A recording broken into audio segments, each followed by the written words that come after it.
Fala meu amigo, fala minha amiga, sejam todos mais uma vez bem-vindos à Casa da Padilha. Meu nome é Wallace, sacerdote de Maria Padilha das Almas e Xumarabô, e nesse vídeo vamos conversar a respeito de um assunto que está gerando alguma polêmica no povo do santo, que é a respeito do tipo de música que está sendo tocado em alguns terreiros para chamar orixá. E tem gente que está contra isso, tem gente que está a favor disso. Basicamente estão dizendo que terreiro está virando igreja, e em cima disso a gente vai comentar um pouco aqui nesse vídeo. É importante também a gente dizer que a gente vai ter uma visão, não tentando polemizar com nada, porque não é essa a nossa proposta, mas para além disso, queremos ter uma visão, nosso posicionamento. Nós vamos mostrar a nossa posição a respeito desse assunto, porque entendemos que é relevante a gente dar uma contribuição para um assunto que é tão importante, e sem sermos donos da verdade, obviamente. Quero pedir antes a você que me assiste que se inscreva aqui no canal e acione o sininho das notificações, porque quando você faz isso, você fica por dentro de cada vídeo novo lançado aqui no canal. Não deixa também de mandar ver nesse like, porque dessa forma você fortalece o nosso trabalho para a discussão sobre culturas negras e afro-brasileiras nas redes sociais. Então conto com você. E para você que tem os ouvidos sensíveis, ouve muitos ruídos e tal, é assim mesmo, a gente está aqui no mercado de grande circulação. E se você não gostou, paciência, tá? Mas é a vida acontecendo fora do vídeo. Eu faço comentário porque teve alguém que disse que é importante termos cuidado com o áudio e tudo isso, como se eu não tivesse essa preocupação. Então, se você está me assistindo, meu amigo, minha amiga que comentou isso, eu não estou preocupado muito com a sua opinião a respeito. E você pode perfeitamente mudar de canal, não tem problema nenhum. Mas aqui a gente dá a vida no rascunho, a vida na rasura, porque isso é traço de Exu. Dito isso, com todos os pingos nos is, está rolando aí nas plataformas digitais, nas redes sociais, um grupo, se eu não me engano, acho que é de São Paulo, não sei dizer, que eles estão tocando para orixá, para Exu também, com bateria, com atabaque, com violão, com flauta, com tudo isso. E aí as pessoas estão descendo a lenha, estão descendo a madeira, estão dizendo o seguinte: não, isso daqui não pode, está embranquecendo a nossa religião. Mas deixa eu contar alguma coisa para vocês. Sabe lá no Odu Aláfia, o Odu 16 búzios abertos? Dizendo muito rasteiramente sobre isso, esse Odu Aláfia, ele é um Odu que ele dá sempre resposta positiva para tudo. Ele só diz sim. E quando ele cai, você não cobra do seu consulente. E isso acontece porque geralmente é um Odu que vai caminhar na história de pessoas árabes. Basicamente, o povo árabe vai ter essa relação no Odu 16. Então você não cobra, pode cobrar nada desse pessoal. Então, dentro de um contexto religioso, o povo lá do Oriente Médio não é necessariamente negro, né? E os orixás que caminham ali são os orixás Funfun, em sua grande maioria, e é a partir dali que a gente vai ter algo para não se cobrar desse povo, não se cobra. Isso quem está dizendo não sou eu. Isso daí, vários livros, vários estudiosos do oráculo do jogo dos búzios confirmam isso. Não são negros. E aí onde eu quero chegar com isso? A gente tem que ter muito cuidado quando a gente está falando sobre disputas raciais. E eu sou negro, como vocês podem perceber. E é óbvio, é claro que, como negro que sou, sinto na pele muitas vezes esse tipo de problema de você estar em um lugar e você estar sob suspeita, você ser olhado com desconfiança, né? Então, experiência com você ser o corpo que está sob suspeita, eu tenho isso desde mais tenra idade. E daí algumas pessoas falam, é vitimismo e tal, não sei o que. Se você já está pensando, meu amigo, minha amiga, não, mas isso é discurso de vitimismo. Tem um canal aqui no YouTube de um rapaz muito inteligente, às vezes quando dá umas derrapadas, mas é um rapaz muito inteligente, muito sério, que ele gosta também desse tipo de abordagem, de vitimismo, lacração, esse papo todo aí. Então, se você está achando que o que eu estou falando é isso, vai para o canal dessa pessoa. Porque aqui a gente fala a coisa como a coisa é, segundo a nossa visão, tá? Obviamente não somos donos da verdade. Então, onde eu quero chegar com isso? Os negros no Brasil tem uma coisa que joga muito contra si, que é não apenas a cor da pele, não, mas que é toda a branquitude que se monta em cima das religiões afro, em cima das identidades afro. Então é aquela menina que está com seu cabelo crespo e que não quer alisá-lo, mas cuida dele. É aquele camarada, aquele negro que gosta de colocar tranças no cabelo e sempre é abordado por instituições policiais. E isso tudo é importante a gente abordar porque são questões do dia a dia. Não há uma necessidade de reparação histórica necessariamente, não. O que há é uma necessidade hoje de haver uma reparação para hoje. Obviamente, quando se fala sobre cotas raciais, políticas de reparação nesse sentido, a gente está falando de um tipo de debate que os negros tiveram uma abolição por escrito, mas que na prática não se conseguiu uma estrutura mínima. Wallace, mas eu não sou racista, eu sou branca hoje e eu não acho justo o sistema de cotas. Direito seu, sou negro e não acho justo política de cotas. Legal. E aí, obviamente, você tem que estudar mais sobre o que sobre o que são as políticas de cotas raciais e todas essas coisas. E eu já fui contra durante muito tempo, até que eu comecei a estudar e ver a importância disso. Não há um pedido de reparação histórica para o que os negros sofreram lá atrás. Quem diz isso não estuda. Quem diz isso não sabe, está dando opinião. Só que opinião, se ela não está atrelada a fatos concretos, ela é só opinião e opinião cada um tem a sua. E como a opinião de ninguém interessa para ninguém, nem a minha interessa para vocês, nem a de vocês interessa para mim, porque cada um tem a sua opinião, cada um tem sua própria inteligência para opinar sobre o que quer, a gente precisa qualificar todo o debate. E o debate ele é feito sempre através de fatos.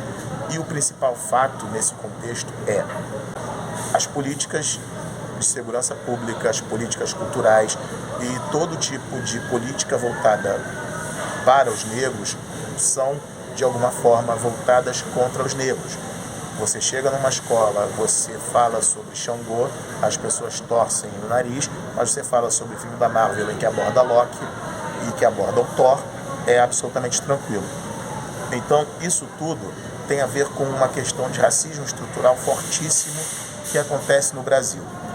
E, como diria Frantz Fanon, ou uma sociedade é racista ou não é. E o Brasil é uma sociedade muito racista dentro das suas estruturas, dentro de todo esse contexto. Esse preâmbulo é importante a gente usar para finalmente entendermos que os discursos que a gente use sobre o embranquecimento de um culto estão muito aquém dos debates mais profundos que têm que ser dados.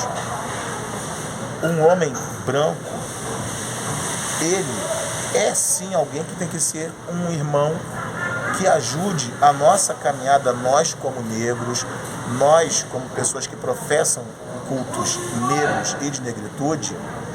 Esse camarada tem que estar do nosso lado indo com a gente, não porque a gente precise dele para dizer o que nós devemos ou não fazer, mas porque se ele está ao nosso lado, por que seríamos ignorantes a ponto de descartar apoio? Isso é a nossa visão da Casa da Padilha. Onde colocar violão em um culto vai fazer com que necessariamente se perca a força desse culto. Vamos entender alguma coisa. A gente, aqui no Brasil, está muito atrasado para muita coisa. muito atrasado por falta de estudo, falta de políticas educacionais sérias no país, falta de discursos de identidade um pouco mais expressivos na sociedade, porque falta um pouco mais de conteúdo intelectual para as pessoas. E isso daí é fundamental a gente encarar. Então, quando a gente está pensando em discurso racial, a gente está falando de uma coisa que é muito séria, que é muito pesada. Um violão, por exemplo, quando se toca, a igreja se apropriou disso durante muito tempo, mas a gente aqui no Brasil encontrou de guitarra elétrica, por exemplo, nos anos 60. Em nome de quê? Em nome de um patriotismo chulé, em nome de um patriotismo chucro, que é completamente abocanhado pela direita. E a direita mais chucra e analfabeta que existe no Brasil. Ah, Wallace, então você é de esquerda. Olha, eu não sei bem se eu sou de esquerda ou de direita, não. Fui de esquerda durante muito tempo. Da direita que eu não sou. Da direita que eu não sou. Da extrema direita, então, piorou. Nunca que eu vou cerrar fileiras com essas pessoas. Mas todos aqueles, independentemente de cor partidária, independentemente de identidade sexual, de orientação sexual, independentemente de cor da pele, todo aquele que entre aqui na Casa da Padilha, que nos ajude a levantar com honestidade os nossos discursos sobre culturas negras e afro-brasileiras, vai ser uma pessoa muito bem-vinda. É importante dizermos isso porque quando a gente está falando de identidade, não adianta a gente ter o patriotismo como algo chulé, como algo chucro, como algo ralé. Não. Isso nos torna meramente fundamentalistas, e todo fundamentalista é um idiota. Não há uma outra maneira de pensar. Porque se o cara é fundamentalista, e aí a gente está falando de fundamentalismo na esquerda, na direita, no centro, à frente, atrás, em tudo que é lugar. O fundamentalista, ele quer se apropriar das coisas para que não divida aquilo com ninguém. Só que temos um problema com isso. E o problema é muito simples, e ao mesmo tempo bem complexo.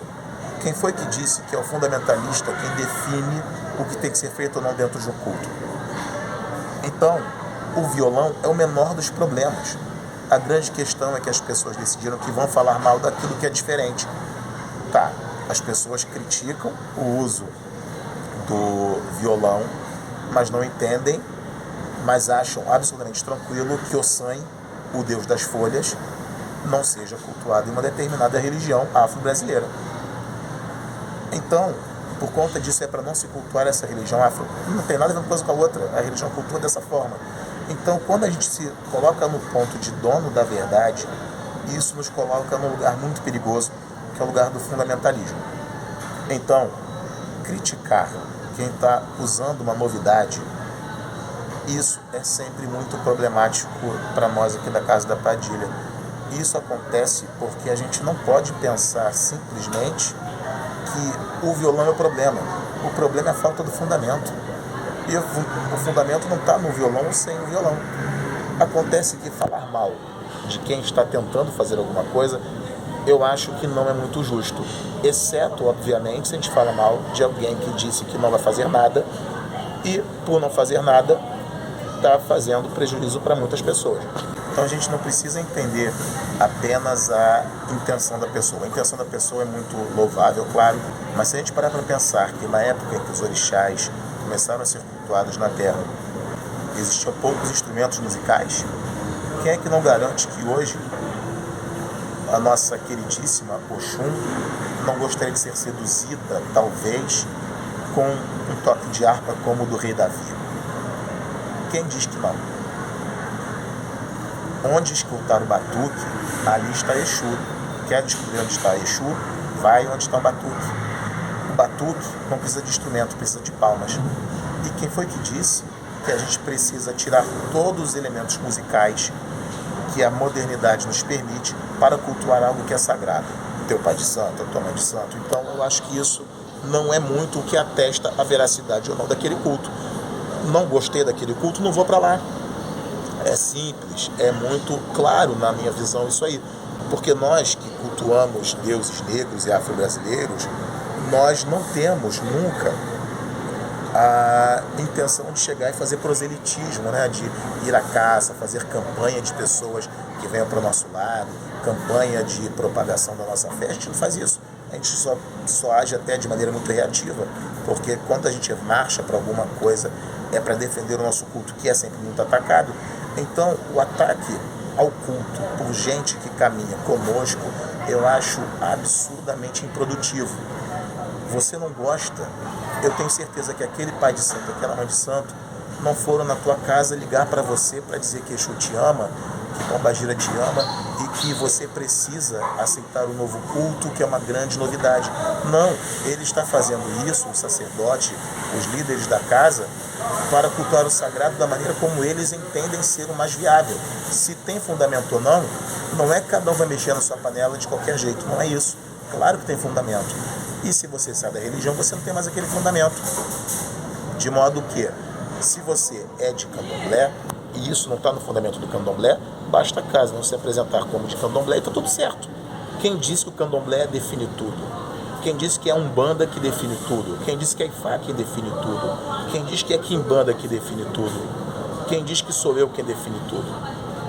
Quem diz que é o teu pai de santo que define tudo? Então não, a gente precisa começar a ter mais maturidade para entender o que é de fato cultuar o sagrado. Ou vocês acham que Xangô chegaria hoje em terra e não colocaria os melhores perfumes sobre si mesmo, vaidoso como ele era? Ou alguém acha que, por exemplo, o Oxum ia ficar tomando banho numa cachoeira o dia inteiro? Será que é disso que a gente está falando? Será que a gente está pensando que Exu é um homem que, por estar nas encruzilhadas, é um homem fedorento? Então, por isso a gente tem que estar sem tomar banho para cultuar Exu? São questões essas que a gente precisa pensar com mais clareza. Então, qual é de fato a nossa posição na Casa da Padilha com relação a isso? Nós não temos uma posição porque nós não temos nada a ver com isso. O que a gente acredita é, se esse sacerdote, essa sacerdotisa estão fazendo um culto para o sagrado com os fundamentos em que esse sagrado identifique, problema de qualquer outra pessoa que não concorde com isso. Se você, meu amigo, minha amiga, não concorda muito com a modernidade, você ainda acha, por exemplo, que certos instrumentos eletrônicos não são importantes, então, meu amigo, você volta para a Idade das Cavernas. Você volta para essa época, só que você não vai conseguir. Porque aquele que hoje reclama que um camarada está colocando violão num culto afro, é aquele mesmo camarada que vai querer misericórdia dos outros, vai querer ser atendido por caridade, mas que tudo que ele souber, ele vai cobrar para passar para os outros. Então, será que não tem um pouco de hipocrisia nisso aí? É questão da gente parar e pensar um pouco. Acredito que se a gente quer somar forças e só mesmo na construção de uma coletividade que a coisa tende a acontecer melhor, acredito que o primeiro momento, o primeiro passo para isso é a gente parar de frescura. É frescura, porque reclamar do irmãozinho que está colocando um violão para cantar para o Xumaré é frescura. Quem disse que o Xumaré está na tua cabeça? Você sabe se teu pai de santo fez você de maneira correta? Você sabe se teu pai de santo iniciou o santo na tua vida de maneira correta? Você não sabe disso. Então, é sobre isso que a gente está falando. A gente precisa ter menos frescura. A gente precisa ser menos cri-cri com coisinhas que são irrelevantes e ser mais duros com o que de fato tem que ser apontado. Quer um exemplo? Você já falou para os teus filhos de santo que eles pagarem R$50 de mensalidade não dá para fazer nada? Mas você também já falou para o teu pai de santo que a tua pombagira, ela quando vem em terra, ela desgasta o seu corpo e por isso você tem que receber por alguma coisa? Quando teu pai de santo te bota para trabalhar de graça, você não está encarando isso, mas você está querendo encarar que numa casa onde tem vários membros, eles estão cultuando de uma maneira diferente dentro de instrumentos que sejam possíveis hoje. Então, se você não gosta, por exemplo, de acendedor elétrico, quando você for fazer um culto a Xangô ou a Exu e que você precisar cozinhar alguma coisa, pega 2 pedras e fica batendo uma na outra até que saia fogo. Você faz isso, meu irmão? Deixa nos comentários. Se você não faz, não chateia quem está fazendo diferente. Não critica por tão pouco alguém que está tentando fazer algo diferente. Então, é a partir daí que a Casa da Padilha entende as coisas, É a partir daí que a Casa da Padilha pensa essa questão. Então não cabe a mim dizer se está certo ou está errado tocar um violão e fazer música para alguma entidade, para algum orixá, como elemento de culto. Agora, se está fazendo, se o orixá aceitou, não sou eu o julgador do culto alheio, não sou eu quem tem a procuração do orixá para dizer o nome dele, porque todo aquele que diz que o culto está errado e que não ajuda a consertar, mas apenas critica, tem um traço de fundamentalista que é muito ruim. E como diria o Slavoj Zizek, o fundamentalista, ele pega Deus e quer capturar para ele. Cabe a nós, que não somos fundamentalistas, não adorar esse Deus que é capturado por esse grupo tão ruim, esse grupo tão fraco, tão pobre intelectualmente, que é o grupo dos fundamentalistas. Sejam eles da esquerda, sejam da direita, principalmente da extrema-direita. A extrema-direita, então, é lamentável.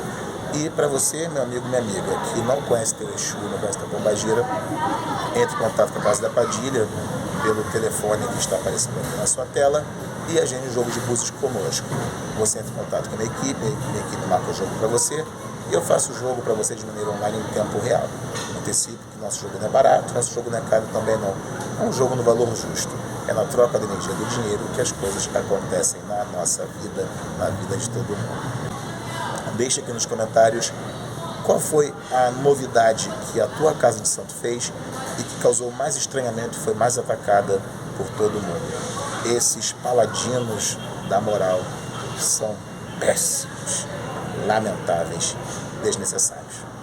Um grande beijo a todos, fiquem com Deus. Axé da Maria Padilha. Até a próxima. Tchau, tchau.